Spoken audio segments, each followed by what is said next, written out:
I've never done that before. No, you were Have you ever clipping. cut yourself shaving? I wanted to You can't believe. So the guy afterwards, who was part of this whole deal, said, "Kill me's worse than you." No. He said, "That's the only guy worse That's a than you." very low bar. He said okay? that Kill Me took forever last year. I think you were smart to be gentle on the woman. Thank you God very forbid much. something wrong. No, you just got to walk up and be like, Zzz. Ed's over here being like, clip, clip, clip, He wants to clip. take a See you later sledgehammer to on. everything. That's what this guy does. Go for He it. also wants to sample some of the Irish cheer, shall we say. Oh, my goodness. That cheeseburger you just gave me was fantastic. I wasn't talking about the cheese. So Happy it is. St. Patrick's Day to all of you out there. My husband took out the corned beef. Did he? Yep. He's said it will be ready when I arrive. Sean- at dinner. Sean, in your honor today, she is Rachel Duffy. Okay? Yeah, no hyphen. Just Irish. She's just Rachel Duffy, and it's Ed O'Henry. Henry. I love it. We need a And picture Pete of that corned O'Hagan. beef. Congressman, get us a picture of this corned beef. I don't believe. I'm sorry. You know what? We've He's got to Irish. fact check this. He's is he in the Sean kitchen? Patrick Well, I Duffy. get that, but is he really in the kitchen? Yes. I Exactly. want a photo. We want I will evidence. send Thank the you. proof. I will All right, send we need proof. that photo. All right, send it now. Otherwise, he's He's not reversed. making. He's not making corned beef right now. It's for when I arrive. Typical at home. congressman. He takes the day off. His wife's making the You know what? bacon. He's making green pancakes. So, Sean, if you have the green pancakes with the kids, Well, he's send that cooking picture all day. over. This story He's, keeps he's still expanding. sleeping. It's Good. 7 o'clock in Wisconsin. I He's still hit sleeping. I hit the husband lottery. All right, So, you did. I did. Now, the news never sleeps, though, and we have yet another Democrat just this morning, breaking news, officially getting into the race. She is Kirsten Gillibrand, the senator from right here in New York. She had been testing the waters for a while, had a bit of a bumpy ride on the way in. She is choosing brave. Here she is with her campaign announcement ad. I chose brave too. We need a leader who makes big, bold, Brave. choices. Someone who isn't afraid of progress. That's why I'm running for president. And it's why I'm asking you for your support. Our anthem asks a question, forcing every generation to make a choice. Will Brave win? Will Brave win? Will Brave win? Will Brave win? Will Brave win? Brave Will win? Brave win? Let's answer for ours. Will Brave win? That's her campaign slogan, I guess. And here are some issues that she supports. She supports Medicare for all.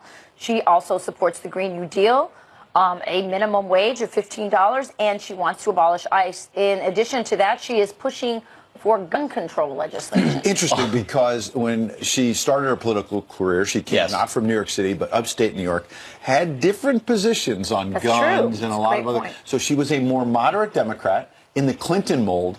Broke with the Clintons, and we'll get to that in a moment, but also is moving left because of these Democratic primaries. So the picture was her and guns on the wall, her and Trump, her and Kavanaugh. I mean, she's basically saying, I'm not Trump. But Ed, to your point, it's a really important one. She was a so-called moderate for a long time, was against all the positions she's now for. She is the worst of the worst chameleons. Democrats know that, too, by the way. If you talk to Democrats, they're like, Kirsten They don't like Gillibrand her. is a fraud. And in the mold of Spartacus, where she will go wherever the trends are going. People don't like that. I agree. Primary voters won't. Authenticity One reason why always Bernie rules. Sanders continues to get big crowds. Exactly. He makes no apology for the fact he's been He's to the like, left all I was with the Soviet Union during my honeymoon. Before it was cool. Folks, before it was cool, I was with the communists. Well, you spoke with Robert Wolf. He's the former economic advisor to President Obama, and he says that Gillibrand checks off all the progressive boxes. Here you go. Senator Gillibrand was really at the forefront of the Me Too movement. She's had this off the sidelines pack where she's helped women run for office over the last nth years. I mean, I think she's going to do really well in a place like New Hampshire. You know, she has checked off the boxes of the progressive type of things like climate change and gun reform and immigration needs. But also, you know, she's from a rural area in upstate New York. She can play, I think, both the progressive side as well as the moderate. Right, but does that mean she's playing all sides to Exactly. all people? But also, he mentioned the Me Too movement. Yes, she was strong on that, quote unquote, at the beginning, pushing out Al Franken, for example, over allegations. But then we learned in the last week or two there were allegations in her own office, not against her, but against a staffer, and it wasn't necessarily handled very well. So she has gotten some grief on the left from people saying, well, wait a second, clean up your own house before you Right. lecture other people. They're saying that's not brave. It's not brave to criticize other people for sexual harassment and not take care of it in your own office. But look, the Democrats are clearly trying to push the woman agenda. She's going to push that topic forward because that's something that she thinks will help her garner the women's vote. There's still a lot of people sort of dissatisfied that Hillary couldn't do it for them in the last election, and I think there is a desire, not just for a minority, but for a woman on the Democrat Yeah, email side. us at friends@foxnews.com. Which cabinet position is she running for? Because she'll never be president in an administration that's never going to happen in 2020. So a fictitious cabinet position for a fictitious presidential Here's election. another flip-flop, by the way. She launched her career here in New York in part with the help of Bill and Hillary Clinton. Interesting. And then you'll remember a year or so ago, after it was clear that Hillary Clinton was unlikely to run again, she broke with the Clintons and said Bill Clinton should have resigned from office after the Monica Lewinsky affair. Well, that was in the midst of the Me Too. In the Me Too. So that angered the Clinton camp, obviously. Which brings us to Chelsea Clinton, who, look, if you want to question her credentials as a progressive, you're out of your mind. I mean, Chelsea Clinton checks all the boxes, as Robert Wolf said last hour, in terms of climate change and all these issues. And yet, you had these liberal activists accosting her. Leftist activists. She's a liberal. They're at leftist. a vigil. Absolutely. So you remember what happened in New Zealand? Horrific attack. There was a vigil in support of the Muslims that were killed there. Chelsea Clinton shows up, and she is accosted. In fact, she's told she's the reason 49 people are dead. Listen. After all that you have done and all this homophobia that you have sowed. I'm so sorry. Well, certainly it was never my intention. I do believe words matter. I believe we have to show They do matter. solidarity. And this right here is the result of a massacre stoked by people like you and the words that you will put out into the world. And I want you to know that, and I want you to feel that deep inside. 49 people died because of the rhetoric that you put out there. I don't think... What does "I'm sorry you feel that way" mean? What does that mean? So there's there's Chelsea Clinton apologizing after these insufferable social justice warriors confront her.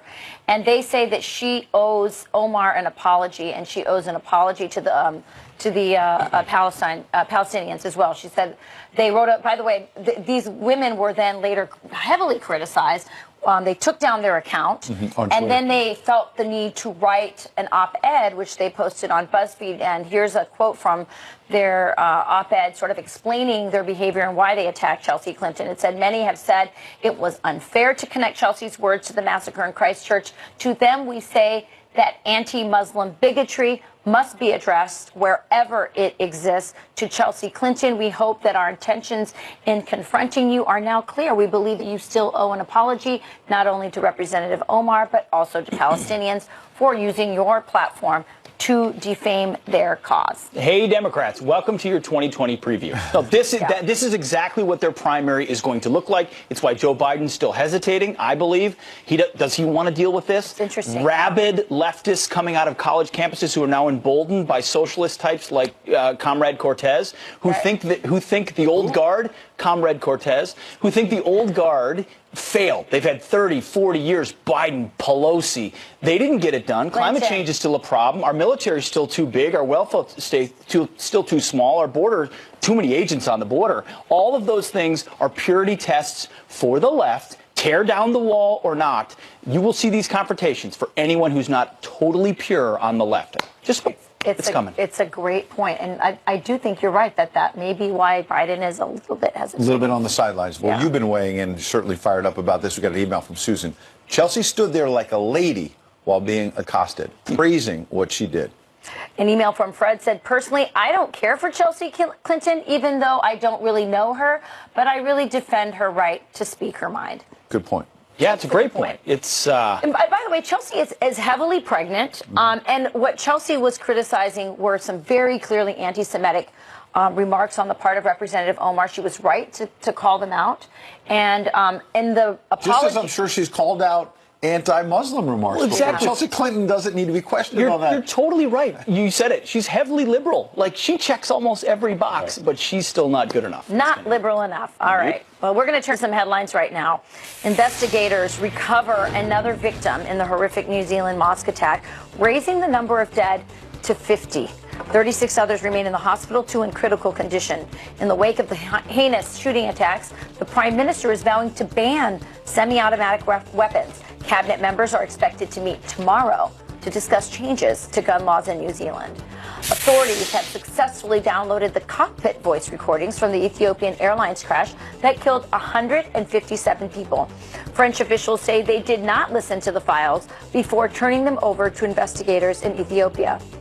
Experts there will study the data to figure out what caused the crash. The findings from the black boxes are expected to be released this week. One person is dead and 2 are missing as record flooding pounds the Midwest. We can see part of Nebraska Road washed away. Take a look. The rush of snowmelt and rainfall forcing the bridge to partially collapse near Omaha. The worst could still be to come, with parts of the Missouri River expected to crest at nearly 30 feet Thursday. Now let's do a little bit of sports. It is March Madness Selection Sunday today, and teams are punching tickets to the big dance. Duke beats Florida State 73-63 to win the ACC championship. They'll be a 1 seed.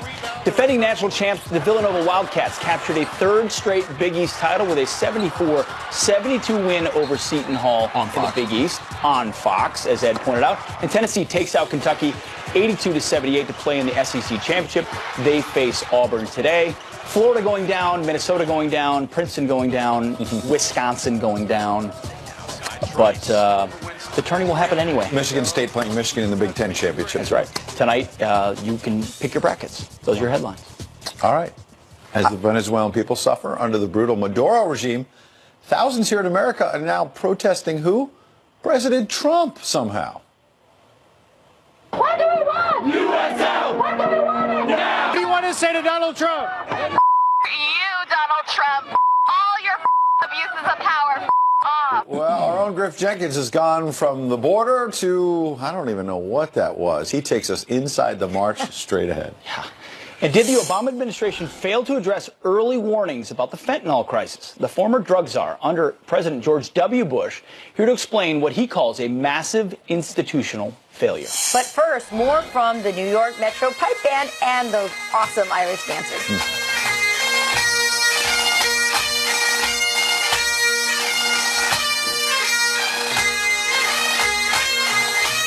Overdoses. The majority of those deaths were tied to fentanyl. So, did President Obama and his top aides simply ignore early alarm warning signs about fentanyl? Here to weigh in, former drug czar under President George W. Bush, John Walters. Good morning, John. Good morning, Ed. How are you? This story was remarkable when I read it a couple days back because it seemed like everyone from President Obama to the Attorney General, Eric Holder, they were given memos, they were given briefings, and they were giving all these warnings, and they seemed to do little or nothing about it. Yeah, parts of the country started exploding with overdose deaths, and the reports were obvious and everywhere. The White House spent less time talking about and warning people about this than it did in cases of tainted food from factories. It didn't even warn people about the danger. It was busy on a campaign of decriminalizing drug trafficking, and it was ignoring the border where most of this was coming up. Yeah, some of the precursors come from China. They weren't pushing them. And they come up through Mexico. So now and the legacy of this is today. We're not even talking about the crisis that we face because we don't want to have a border security that we need here. Well, you make another important point there about it tying into border security. You said a lot of this fentanyl, yes, comes from China, and a lot of it comes up the border, right through the border, from Mexico. So you have the Obama administration not dealing with fentanyl and not dealing with the border crisis.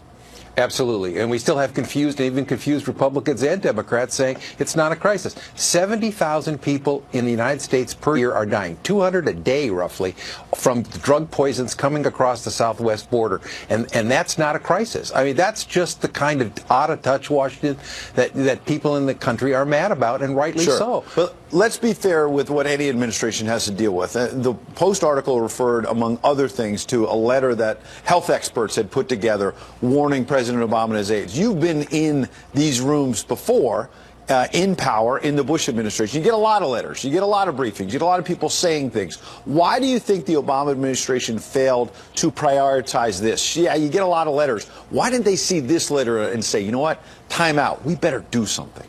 Yeah, this was not hard to see. You do get a lot of letters, and people have special interests, and they have particular pain. But this was people talking about deaths in an alarmist way. I got called by people. I wasn't even in office saying, can you talk to somebody? Can you get the drug office? Can you get the White House to move? And the difference here was that the remarkable amount of death that was going on. This was a highly potent substance causing deaths on a record level. No national alarm. No statement from the White House. No statement from the Justice. No statement from HHS. When I said massive institutional failure, health, safety, law enforcement, national security, and national leadership took a walk. A real failure by the last administration. Quickly, I've got 30 seconds. Talk about the Trump administration. Number one, they've got a new budget out. Democrats upset that it's got massive cuts, let's be honest, to the Office of National Drug Control Policy. Is that wise? What's your message to President Trump? Well, look. It's not about a bureaucratic office. It's about a plan. The Office of National Drug Control Policy also failed during Obama.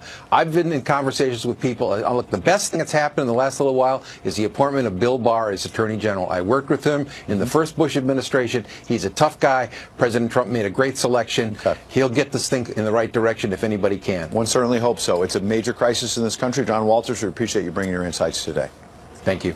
All right, Lori Loughlin and Felicity Huffman. Two of the parents caught up in the largest college cheating scam ever. Our next guest is a college admissions counselor doing it the right way and says it's not just the latest scam. Morning back with some headlines. 5 MS-13 gang members are accused in a very gruesome attack on one of their own. Police say the group stabbed a 16-year-old 100 times, then set his body on fire, then dumped the remains in Virginia. Now, the victim's mom claims he was forced to join MS-13 in El Salvador and was killed for trying to get out of the gang. And a resurgence of violence in Paris as Yellow Vest protests erupt for an 18th straight weekend. Police unleashing tear gas to contain the more than 10,000 protesters. More than 60 people hurt, including 17 police officers. Pete? Well, it's the largest college cheating scam ever prosecuted. Operation Varsity Blues busting the rich and the famous and the entitled, including Hollywood actress Felicity Huffman and Lori Loughlin for paying hundreds of thousands of dollars to get their kids into so-called elite colleges. But our next guest, a college admissions counselor and a professor of mathematics, says parents lie, cheat, and bribe to get their kids into school all the time. Professor Ron Foley joins us now. Hi. Welcome. And so you have real stories to tell. Tell us what's going on that we don't know about. Well, it is kind of the tip of the iceberg, and it's not that surprising that this has actually been, it's being prosecuted now. But, some of the stories that I have, they're not really my own clients because I have a lot of, I've seen thousands of people, I've helped thousands of people get into their top choice colleges. So you advise parents and families on how to help their kids Absolutely. the right way. At Foley Prep, yeah, absolutely. We go through the front door is what this guy, not Mark Singer, his name is Bill Singer. And he's the guy that got busted for this scam. The Key is the name of his organization. And he was saying that there is a front door, which is what everybody knows to apply to colleges and things like that. There was the back door, which was the donor way, where you would donate $2 million, $3 million to get your kid into college, kind of, if he was kind of on the edge or, not really qualified. And then his method was the side door, which was bribing a lot of coaches and things I must like be that. really dumb because I didn't even know that counselors like you existed to help kids with their Where did you admission. grow up? Because, it's really an East Coast, West Coast thing. Totally. It must be, Wisconsin, I lived Minnesota, in Wisconsin. like- I helped my daughter. I mean, I'm here. She asked me some questions about the application, but I didn't know you could, source that out. Right. Yeah. I mean, in New Jersey, it's very competitive where we are. And, to get into these colleges, I get it. Parents are very protective and they'll do anything for their kids. We're calling them snowplow parents. What's the craziest example? You've got a pretty crazy one. Well, so I heard of a parent that invented a charity and, staged a photo shoot with disabled children. Wow. And, and put that on the resume, put that on college application, and it seemed to work. The kid went to an Ivy League school. So they set up a fake charity. They gave all the money. They took a photo shoot, and the college admission said, "Wow, this kid looks great." Yeah. Well, because parents, in some of these affluent towns, they don't really have much adversity, and they have to show some sort of adversity or some character. Is that the key? Like the application, the admissions people want you to show that you have some grit, you have this thing that you went through. But these are privileged kids who don't have any of that. Yeah, they haven't had adversity, they haven't had challenges like that. So they have to show that they've got heart, they've got character, they've given things to the community, and so they'll cross the line sometimes. You say this is institutional. I mean, parents are falling into a trap set in many ways by institutions. They want a certain type of candidate. That's right. So, well, it's because the definition of success is so narrow with these parents. It's like, we want our kid into the elite school, and then these schools will, be looking for a type of kid sometimes. And there's sort of trends to this. So transgender kids, things like that. Some kids get sort of a extra points bump, because of their, their identity, I guess you'd say. Interesting. So identity politics has fully infected the admissions process. Well, I wouldn't maybe go that far, but certainly in the admissions world, in the admissions world, there is a little bit of that. It's like, you're not at a great advantage if you're a white male from an affluent town, right, for instance. So that seems unfair. But let me ask you this: is the bottom line, the lesson in all of this that we're learning, one, that maybe there's some bad incentives by the colleges, there's some bad parenting, but maybe not everybody needs to go to college. Well, see, I'm a community college math professor. And I see what, sort of these kids that are struggling and they've not had these advantages. And and where are they going with this college degree? It's a very big question now. Before, a lot of jobs were there that are not there anymore. So, college has become the thing. And so many people are pressured to get into college that probably shouldn't be going to college. Well, really quick, do you think this will cause, this scandal will bring about reform in the way these admissions standards are set, that there might be some changes? You would hope so. I think that this may be the catalyst for something like that. But interesting. Maybe you just start a real charity. That would be a good start. Good start. Yeah. Professor Ron Foley. Very enlightening. What's the name of your service? Foley Prep. Foley Prep, if you want real prep. Check it out. Thanks. Thank you, Prof. All right, as the Venezuelan people suffer under the brutal Maduro regime, thousands in America are now supporting the dictator? Juan Guaidó is not elected. I don't think we would like it if Russia decided to one day name Nancy Pelosi president of the United States. That's not the way our democratic process works. Our own Griff Jenkins was there and takes us inside the protests. Oh, he loves protests. Plus, President Trump and the chairman of the Joint Chiefs of Staff say Google is helping, directly and indirectly, the Chinese military.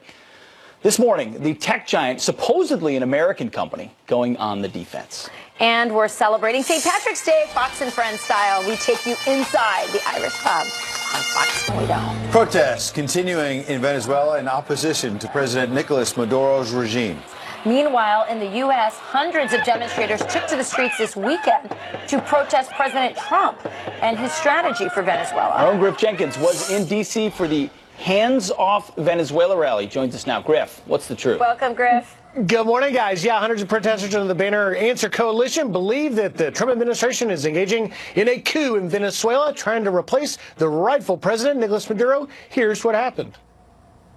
What do we want? U.S. out! What do we want now? Hundreds of protesters under the banner of the Answer Coalition turning out here in Washington to send a message, hands off Venezuela. What do you want to say to Donald Trump? You, Donald Trump. All your abuses of power. Off. Donald Trump should look outside the White House and see, here we are, the American people beginning to build a new movement for peace and justice, disagreeing wholeheartedly with his policy. Only Venezuela should determine its own destiny. We're saying no sanctions, no war, no coup against Venezuela. Be aware that the people of the U.S. are going to stop this war. But there is no war. The president has joined some 50 countries trying to help Juan Guaidó be the rightful president there. Juan Guaidó is not elected. Juan Guaidó was named and he declared himself president. Sanctions are war. This is being perceived as a march for Nicolas Maduro, who's been labeled a human rights violator by more than 50 countries. I don't know nothing about that, but I know about human rights violations here. And we stand with the people of Venezuela. There are Venezuelans who would like to see the president of Venezuela change, like in any country. But, I don't think we would like it if Russia decided to one day name Nancy Pelosi president of the United States. That's not the way our democratic process works. Well, a group of Venezuelans who oppose the protesters turned out here. They're much smaller in number, but causing a little bit of a scene as they shout at these protesters. Why are you so angry at him? No, I want to have a conversation conversation with the folks over there who are spreading misinformation. We have a dictator in Venezuela taking basic human rights from the people. You ask one of them, and they don't have a clue. They don't even speak Spanish. Venezuelans have been on a dictatorship, a communist dictatorship, since 1999. Everything is run by the government. There is no food, there is no power, there is no security. Nothing is safe in Venezuela. And they consider sanctions as a form of war. I reminded them it was Barack Obama, President Obama, who first put those sanctions on Venezuela. They have another march coming up in April, guys. We'll Griff, serious story, but I got to get your reaction to a breaking story. Jillian Turner's out of you on Instagram. You're wearing like green running shorts or pants or something under that. Quick reaction. Okay, pan down. I'll give you the quick look. I mean, listen, you know, to make this happen on television, you have to be prepared for anything. Well, but that's at a really 9 slow o'clock pan. at the National Monument, there is a Washington, D.C. St. Patrick's Day 10K. I'm going to race out of here seconds from now in the spirit of St. Patrick's Day and make it to the starting line. Oh, Jenkins. Half reporter, half anchor, half runner. We love it. We love Happy it. St. Half Patrick's. leprechaun. Happy St. Patrick's Day. Thank you. Great Happy reporting. St. But I want to Patrick's also say, Answer, this group, is called Act Now to Stop War and Racism. Their steering committee consists of socialists, communists, and civil rights advocates like others like CARE. I mean, this is a radical Marxist left-wing group. I love the counter-protester. He said, these people don't have a clue. People are starving in Venezuela. And then he added, they don't even speak Spanish. So good for you. All right, turning to your headlines.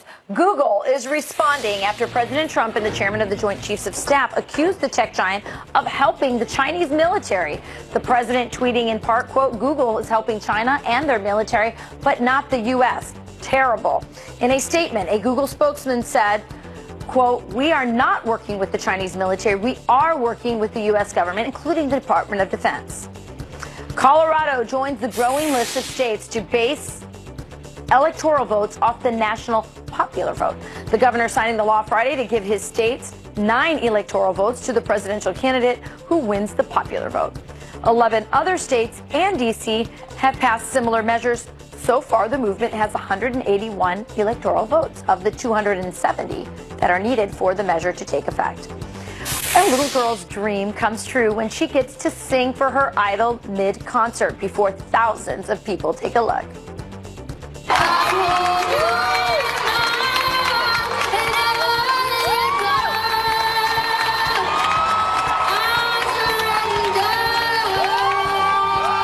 Wow, what a dream come true. 7-year-old Anjali stealing the show in Las Vegas, performing Celine Dion's Surrender right in front of the star herself.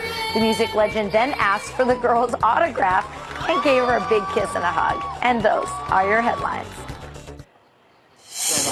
Rick. All right, Rick, what do you got? Okay, we're wearing these special shirts for St. Patrick's Day. Here, Lee, I can't read that far. It's O'Hurley. that camera was like 30 feet away, and I've Get got those bifocals, Rick. eyes, man. All right, Tim.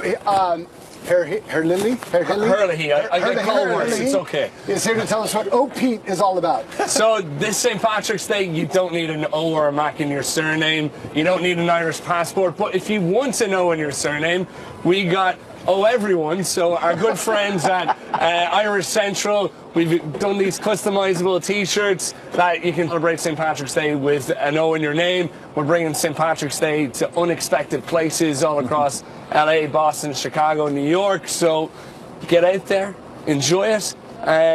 It's going to be a great day. I thought I heard you say unexpected. You're putting like an O before every word there. Yeah, oh yeah. And this all goes back to the arrival of Christianity to Ireland in the 5th century. All back to St. Patrick. St. Patrick. Right, so whiskey. Whiskey sense. All right, and then this dancing like took off like maybe 15 years ago. Was that when Riverdance became? It's been a while. It's been around for a very long time. Okay, I mean probably longer than 15 years. Centuries, but like we started learning. How is it done? Okay, so first we're going to do heel to toe, fixed position. Oh boy. Very nice. You're going to point your toe in front. Beautiful. And the first thing you're going to do is you're going to take this leg and kick your butt. You're going to go hop. And then you're going to go 1, 2, 3. This is our real skip step. You're going to take your back foot and you're going to go hop. And then you're going to go 1, 2, 3. And then you take your back foot again and you're going to do it again. Hop. 1, 2, 3. So all together, it kind of goes like, we're going to point our toe, right foot again. We're going to go hop 1, 2, 3, hop 1, 2, 3. Ready? 5, 6, 7, 8. Hop 1, 2, 3. Hop 1, 2, 3. 1, 2, 3. We're almost there. We're almost there. That's pretty good. That's pretty good. Nice. I can't reach over. My hammies are a little tight. Okay, so well, show us the real deal, and we'll try to. Wait, have a little more whiskey, then try it. You want the real? All right, here we go. At your command, Rachel. Sure. Ready?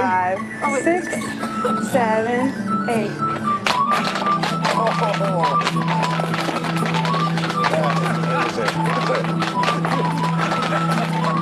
Yeah. Oh, yes. All right, more Fox and Friends is coming. We'll be right back.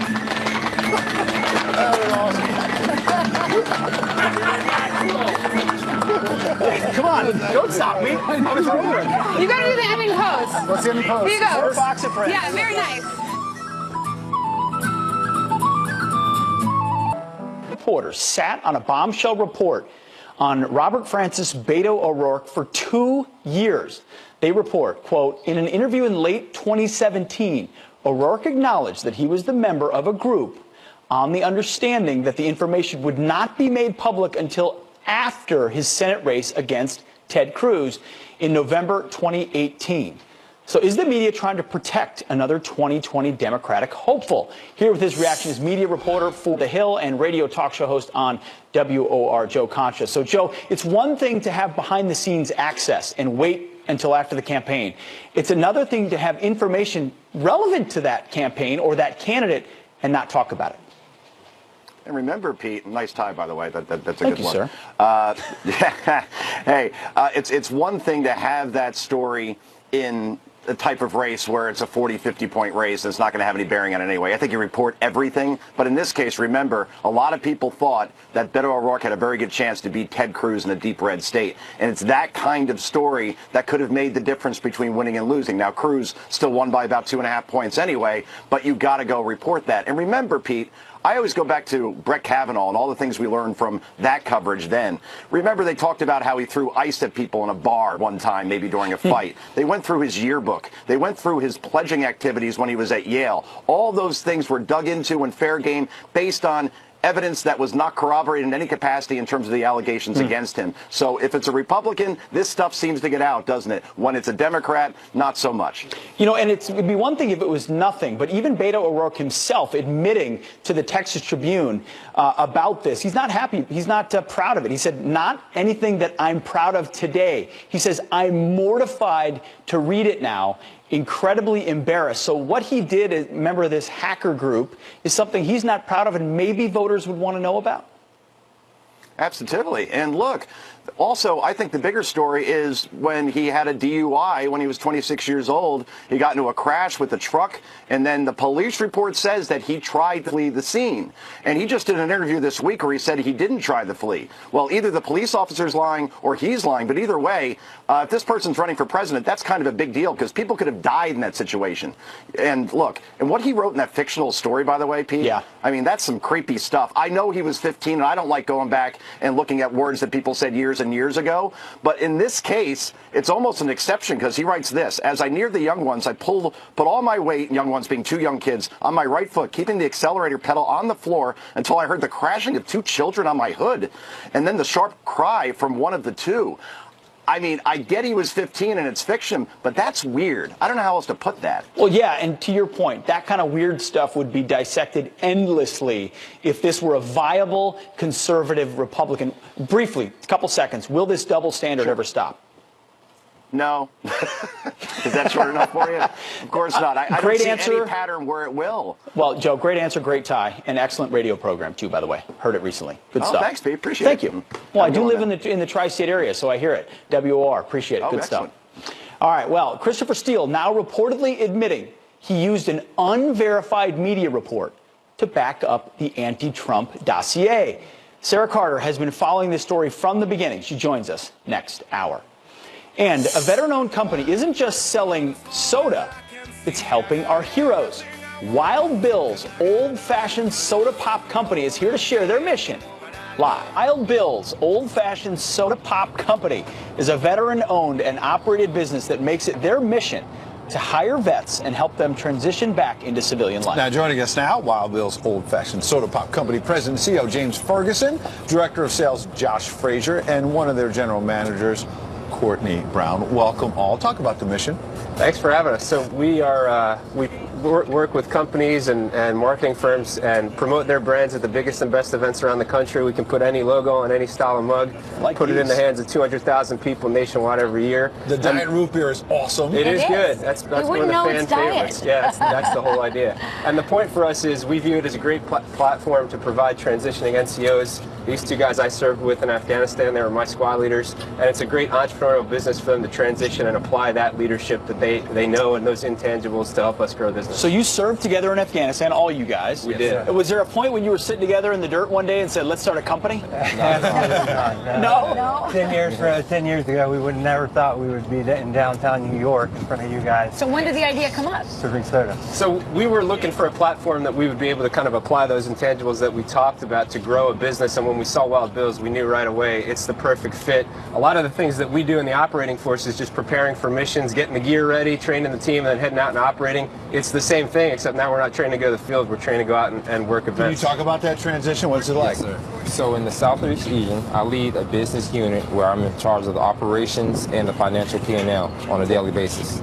Profit loss, right? Profit Yes, so sir. the type, I mean, you're managing a small team, you're going out on missions, so big events. If someone wants to host a big event in any part of the country, they can invite Wild Bill's, mugs and all, soda and all, and make it even better. As much soda as you can drink, anything you want on the mug, and we're all about the experience. So everybody, once they have a mug, they come up, drink as much But soda tell as us they about want. the actual product, because it's delicious. Yeah, so it's all pure cane sugar, old-fashioned root beer and craft sodas, cream sodas. So we got the old Rocky Mountain root beer here. We got some sarsaparilla 6-shooter, the Outlaw Orange, the vintage vanilla cream.